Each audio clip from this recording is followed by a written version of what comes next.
안녕하세요. 김태훈의 현명한 투자자 방송 시작하겠습니다.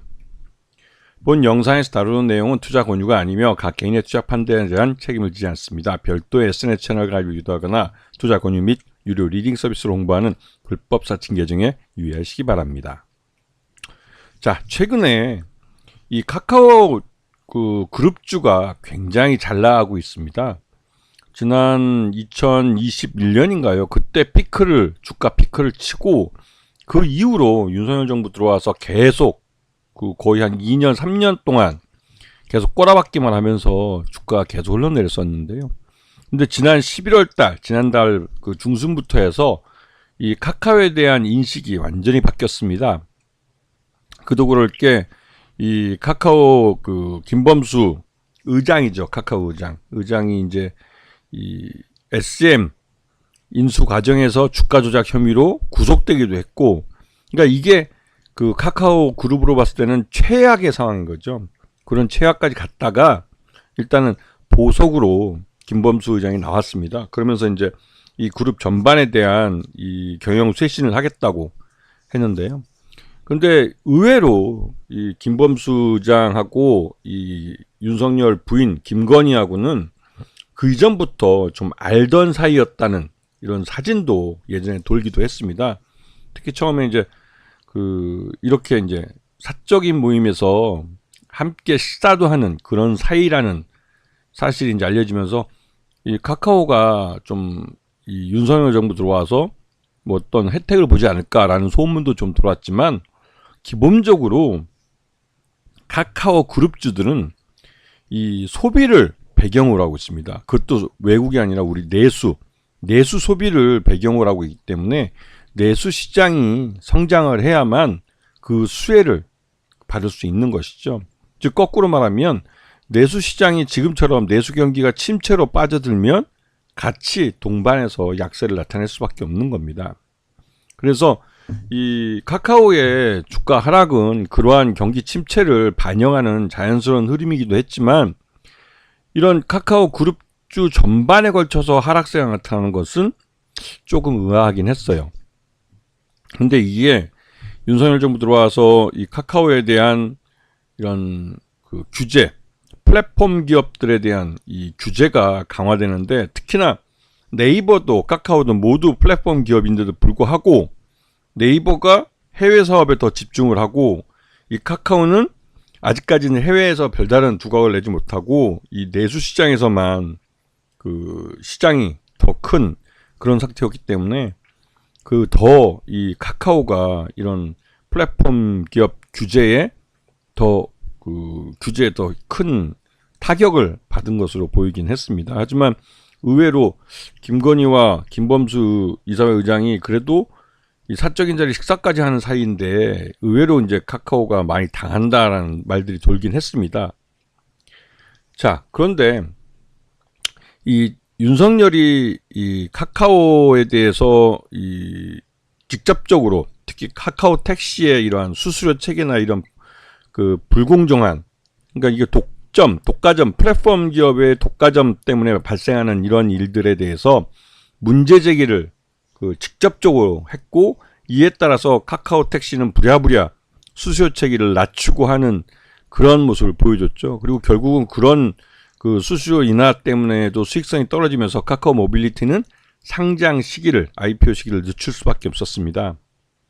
그런데 이 윤석열이 직접적으로 이렇게 이제 이 카카오 택시의 이런 독과점 행위에 대해서 이게 부도덕하다라고 말을까지 했고, 그러면서 이제 수수료 체계를 카카오 모빌리티가 알아서 이제 긴다고 할까요? 그래서 택시업계의 의견을 수렴해서 수수료를 확 낮추는 그런 정책을 폈고, 그러다 보니 이 카카오 모빌리티는 외부에서 투자를 받아서 이러한 이 카카오 택시나 이런 모빌리티 사업에 외부 투자를 받아서 할 수밖에 없었죠. 안 그랬으면 이 카카오 택시 수수료 체계에서는 수익이 남는 그런 구조였기 때문에 자체적으로 번 돈을 갖고 재투자하는 그런 쪽으로 갈 수 있었습니다. 그런데 이때 이제 이렇게 규제가 오면서 카카오 모빌리티는 결국은 IPO 시기를 놓쳐버렸죠. 근데 카카오 그룹들 중에 그 상장이 돼 있는 카카오뱅크나 카카오페이 주로 이제 핀테크 업체들 쪽으로 이제 상장이 돼 있는데 이 카카오 게임즈는 이제 게임 업체죠. 근데 이 카카오 같은 경우는 그 그룹 내에 계열사들이 굉장히 많습니다. 뭐 예전에는 SK 그룹보다도 더 계열사가 많다는 말이 나올 정도로 진짜 그 문어발식으로 이제 이 사업 영역을 넓혀하는데요. 이게 이제 카카오라는 플랫폼이 있기 때문에 여기다가 무엇이든지 이제 갖다 연결만 하면 돈을 벌 수 있는 그런 구조를 갖고 있기 때문에 그랬습니다. 근데 이런 상황에서 이 카카오 모빌리티도 그 적당한 시기에 상장을 시켰어야 하고 카카오 엔터죠.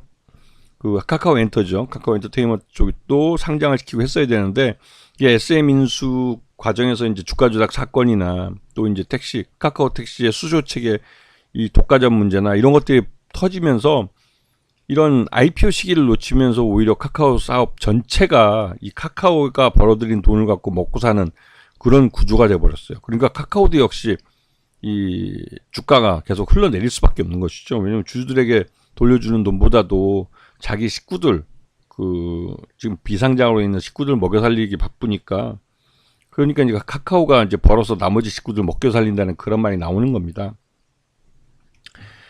그리고 이제 예전에 이 카카오가 예전에 이제 판교 SK CNC 데이터 센터 화재 사건 이후로 이러한 통신망이라고 하든 이런 카카오 통신망을 복수로 가져가고 그 중복으로 이제 이런 특별한 상황이 발생할 때 비상시를 대비해서 그 여유망을 갖추느라고 여기에 또 많은 돈이 들어가는 상태입니다. 그러다 보니 이 경기 침체로 들어오는 수익은 줄어드는데 말 그대로 나가는 투자 비용이 많으니 실적이 좋을 수가 없었죠. 근데 이런 그 플랫폼 기업들에 대한 규제가 뭐 쿠파이니 네이버니 이런 회사도 많았는데 그 지나고 보니 카카오에 대해서는 유독 규제가 많았다는 생각이 듭니다. 그 온라인 플랫폼 업체들의 이제 골목 상권 침탈에 대해서 윤석열 정부에서 문제를 제기했지만 실제로 이거를 문제를 해결하는 방법은 법을 도입을 해서 이 고치기보다는 이런 그 행정지도 같은 것들 이런 걸 통해서 그때그때 그냥 그 임시 방편격으로 이렇게 하는 것이라 별로 이렇게 그 연속성은 갖기 좀 어렵다는 생각이 좀 들었습니다. 그래서 윤석열 정부가 이 온라인 플랫폼 규제에 대해서 불공정하고 또 모호하게 처리한다 이런 말들이 나왔었죠. 자, 그리고 하여튼 무엇이 됐든 간에 김범수 카카오 의장은 SM 주가 조작 혐의로 구속이 됐다가 얼마 전에 이 보석으로 석방이 되기도 했습니다. 그러면서 이제 그 카카오 그룹 전체에 대해서 경영 혁신을 하겠다고 얘기를 하고 있는데요. 이러다 보니 굉장히 힘들었죠. 그리고 지난번에 이 윤석열의 불법 비상계엄 선포 때 네이버는 카페를 뭐 접속 오류가 발생하면서 정상적으로 운영이 되기 어려워서 사람들 간에 서로 연락을 하거나 어떤 교류할 수 있는 그런 길로서의 도구로서의 역할을 이 플랫폼 기업인데도 제대로 해주지 못했습니다. 하지만 이 카카오 같은 경우는 이 비상계엄이 발표된 날도 그 새벽까지도 단 한 번의 뭐 접속 오류 없이 안정적으로 이 서비스를 그대로 유지를 해갔죠. 그러면서 이제 이 카카오를 통해서 사람들이 서로 정보를 주고받고 국회로 사람들이 이제 몰려갈 수 있도록 그게 만든 겁니다. 어떻게 보면. 만들려고 해도 그런 데 도움을 준 것이죠.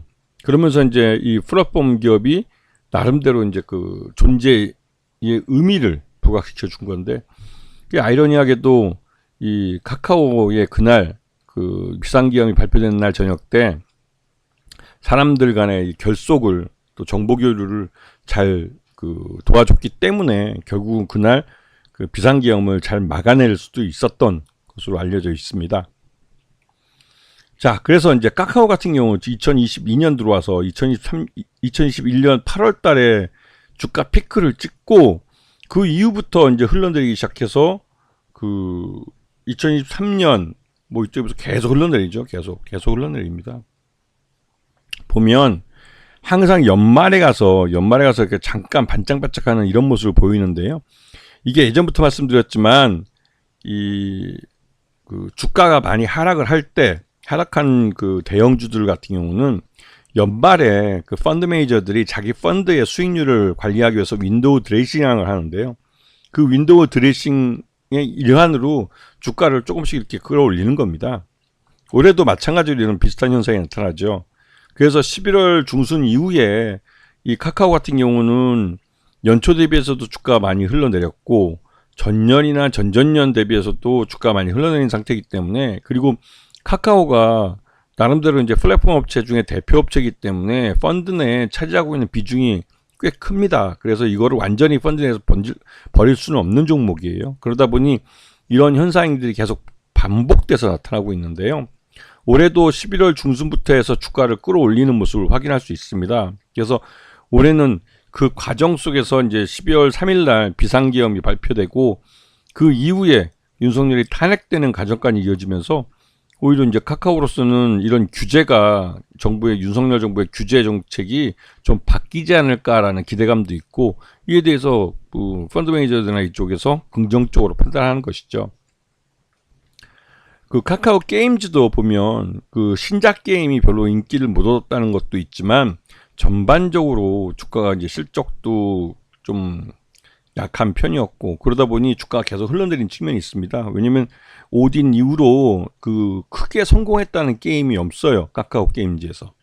뭐 카카오 게임즈가 제대로 사업을 안 하고 좀 위축된 면도 있었지만 이 히트작이 없는 게임 회사는 주가가 흘러내릴 수밖에 없다는 것을 잘 보여준 사례이기도 하죠. 하지만 올해 이제 11월 달 이후로 역시나 마찬가지로 윈도우 드레싱 매수세가 들어오면서 주가가 반등세를 나타냈는데, 특히 이 거래량 장대 양봉 보시면 알겠지만 확실하게 주가의 방향을 돌려놓는 모습이라 뭔가 좀 새해에는 그 신작 게임이나 이런 면에서 좀 긍정적인 소식이 있지 않을까 하는 기대감을 좀 갖게 합니다. 그 카카오페이 같은 경우 대표적인 핀테크 업체인데, 이 업체 같은 경우는 실적도 적자라 이 지난번 상장한 이후로 주가가 계속 흘러내린 측면이 있습니다. 그리고 이제 플랫폼 기업에 대한 규제가 윤석열 정부에서 이 카카오 그룹에 집중되다 보니까 더더욱 카카오페이는 그 어려운 시기를 보냈죠. 왜냐면 금융 쪽, 핀테크는 금융 쪽이라 이것도 규제 산업입니다. 정부의 규제가 많으면 많을수록 더더욱 돈 벌기 힘든 구조죠. 그래서 그런 측면 때문에 카카오페이도 굉장히 고생했었는데, 최근 들어서 거래량 터지신 걸 보면 아시겠지만 이 카카오페이가 나름대로 이제 이 변화된 시장에 새로운 상품들이나 새로운 그 플랫폼 상품들을 갖고 나오면서 실적 개선도 나타날 가능성이 크고, 이런 측면이 이 카카오페이도 내년을 기다리게 하는 그런 원동력으로 지금 작용하고 있는 모습입니다.